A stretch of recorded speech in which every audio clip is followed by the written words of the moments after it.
ខ្ញុំមានឈ្មោះថាចិត្តស្មោះគឺជាបរិះមិនអស់សង្ឃឹមចូលចិត្តធ្វើឲ្យគ្រប់គ្នាញញឹមពេលនៅក្បែរខ្ញុំនិយាយពីរឿងរ៉ាវស្នេហាខ្ញុំមិនដែលធ្លាប់ជុំក៏ប៉ុន្តែក៏ធ្លាប់ឈឺចាប់ច្រើនដែរសូមស្គាល់វិញផងព្រោះដូចជាមាននិស្ស័យចង់ស្គាល់ណាស់ឲ្យថាខ្ញុំជាមនុស្សមកក្រាំងតែខ្ញុំចង់ដឹងពាក្យសុំស្នេហ៍ក៏ថាពួកយើងសមគ្នាទាំងស្អាតទាំងពូកែខ្ញុំមិនមែនចូលចិត្តអូទេ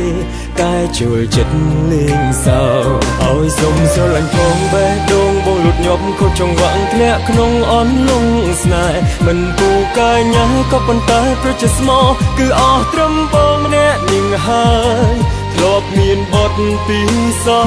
តគេក៏បត់ច្រើនដងហើយមិនធ្លាប់ឡើយក៏បត់គេសូមបីម្ដងសុំស្រឡាញ់ផងសម្រាប់រងតែបេះដូងដូចជំនាញដែលរៀនចេះច្បាស់លាស់បើមិនយល់ទងសុំ password Instagram Facebook ហើយនឹង LINE ផងអូនេះយាយលេងទីសុំ password បេះដូងតើព្រមឲ្យម្នាក់នឹងទេ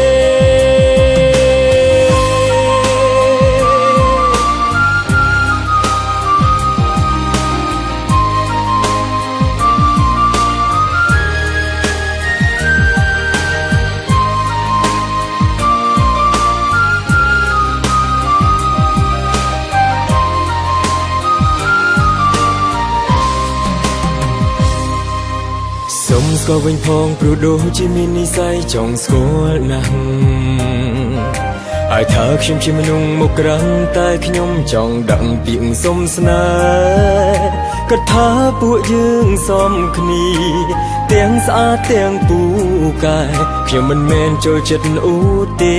តែចូលចិត្តលេងសើចឲ្យសុំស្រឡាញ់ផងបេះដូងបងលូតញាប់ខុសចង្វាក់ធ្លាក់ក្នុងអន្លង់ស្នេហ៍មិនពូកែញ៉ាក៏ប៉ុន្តែប្រជិស្មោគឺអស់ត្រឹមបងម្នាក់នឹងហើយធ្លាប់មានបទពីសោ